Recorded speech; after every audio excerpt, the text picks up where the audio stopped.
This is the Philips Baristina. I've heard it does the weighing, tamping, everything for you. So let's check it out.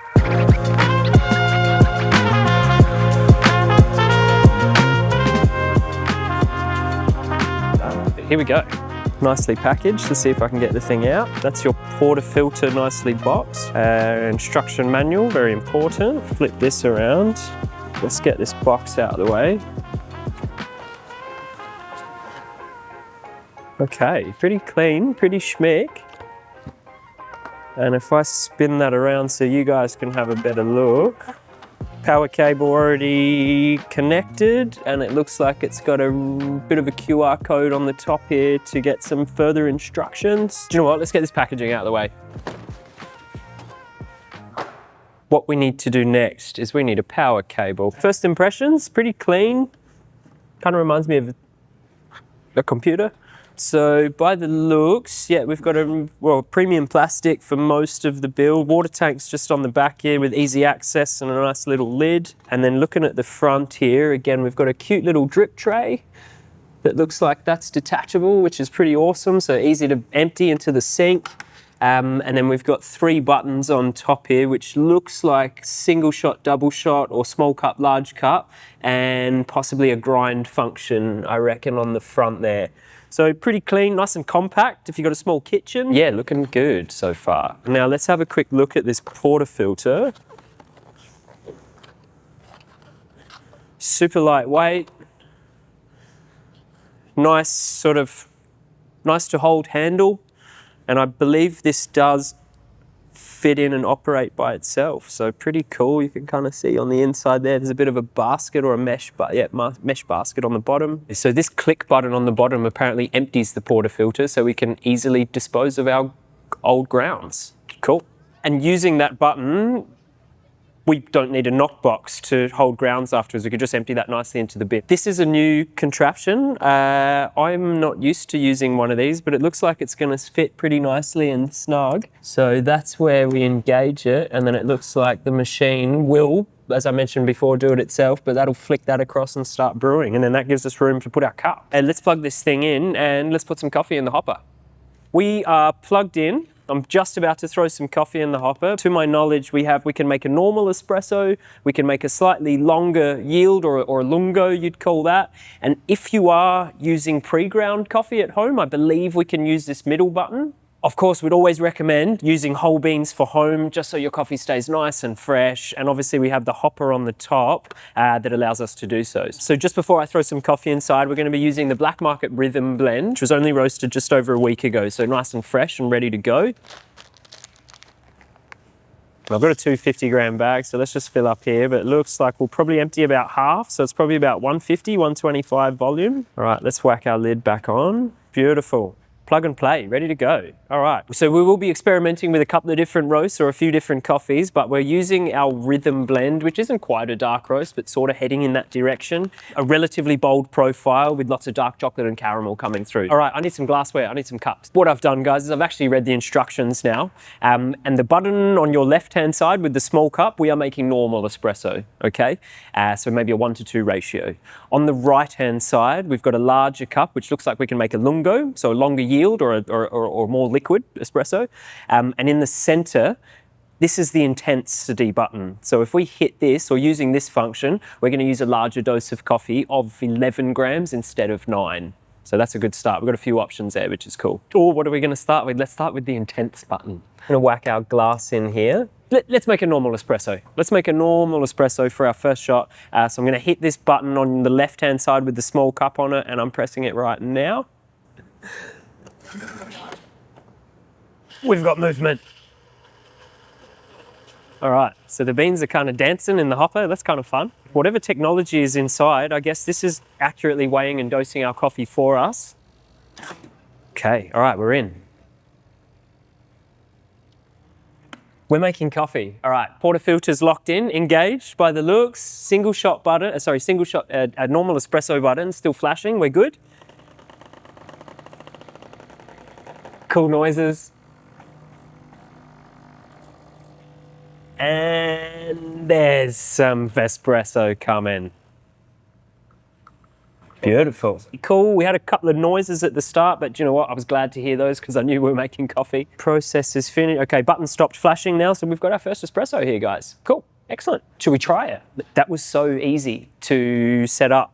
Kind of like a pod machine at home, I suppose. So it had the functionality of what you would load in a pod for a pod machine, but we've literally got fresh coffee inside from a week ago. So that's really cool. That kind of bridges the gap together. Should we try it? Yeah, should we try this coffee? Absolutely.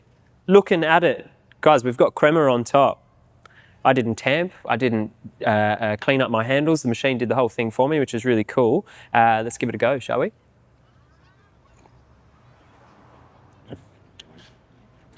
Nice texture, crema on top. Do you know what? That'll be a decent base for a milk drink or something. Absolutely.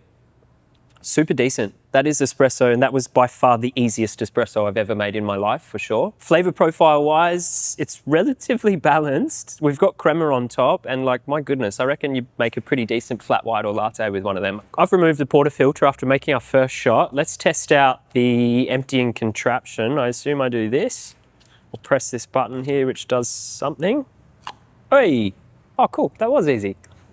Discarded of our puck here, and then I've just got a chucks, and then this is literally a wipe and continue, really. That metal filter on the bottom looks pretty much untouched. Let's make a second shot. So, same process as before. Let's stick to the normal function, just so we can compare with that first one. Press this single button here, that should start flashing for us, and then I'm gonna use the swipe function to begin the process, and we're off.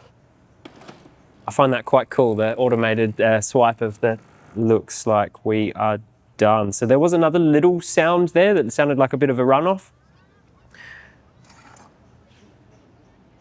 Possibly even a little bit more crema than the last one. Maybe it's a bit hotter on the inside from the first shot. Shall we try it? So much hotter than the first one. Interesting. Okay, so it's hit a new stable temperature since I've used it. Crema's good. For a pod style machine, that's really decent espresso, honestly. If you prefer your more heavy or full-bodied coffees, that may be slightly light for you, but again, that's going to be really nice for the base of a flat white or a latte or something. Cool, so we've just tried a couple of coffees. The full automation is excellent. It's so easy to use. In the instruction manual before, it looks like we're using 16 bars of pressure when we're brewing coffee on this, which is close to, well, it is about double what you'd usually use on a commercial machine or another home machine. What was really cool was it was really quiet. There wasn't a lot of noise. Obviously, this thing's quite compact, so this would be a really nice fit for the kitchen. The other two really cool functions, and I'm not sure how the lasers inside work, but that has automatically delegated a grind size and automatically tamped for us. This is all magic, and I didn't do anything off camera. This machine has literally made the coffee by itself. I'm not sure what kind of wizardry is going on inside this machine, but it's quiet, it's clean, and we got decent coffee out of it without pressing, or literally pressing a button. So this handle is not only easy to remove, but super easy to clean, which is awesome. There's a little switch or a little button on the bottom that if you just turn the portafilter upside down and click that, boom, easy done. No knockbox needed. And I've just got a chucks here to clean out the inside, but I believe we can just soak this in some soapy water to clean it going forward. And the instruction manual told me I could do that every 1,000 coffees. So that's a lot of volume. Target audience for this machine, I believe, is for someone who has outgrown making pod coffees at home, but is on their way to using full manual espresso. And so we obviously have the hopper and the ability to use fresh coffee, which is amazing,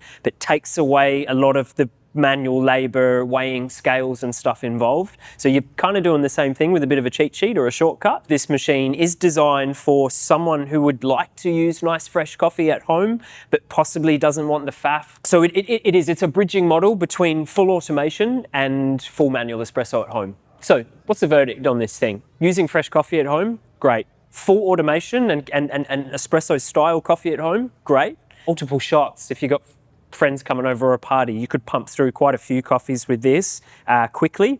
Water tank on the back, looks like it holds about 1 litre, so that'll keep you going for a while. And ease of cleaning, I think. Literally a chucks, maybe a bit of soapy water to sort you out. And that drip tray may be the most easiest to remove and empty drip trays I've ever used before, so that's cool. And compact. I think this would fit in anyone's kitchen, really. You could probably almost even take that away with you if you wanted, if you're going camping or something, so really cool. Obviously a lead-in espresso maker at home. Your seasoned barista's probably outgrown one of these, but the ease of using it and the compactness I think is great. You've got espresso style coffee at home without all of the fancy gadgets and bells and whistles. If you've been living in the pod world for some time now and you're looking to upgrade or possibly grab a new machine before going full manual espresso, this really bridges the gap for you and is possibly the one. Obviously the hopper on top and using fresh beans is the real standout function of this machine, because you're using fresh coffee without the faff on the side and all of the bells and whistles and tools and stuff. This is a really cool bridging machine in between full automatic and full manual espresso at home. The Philips Baristina.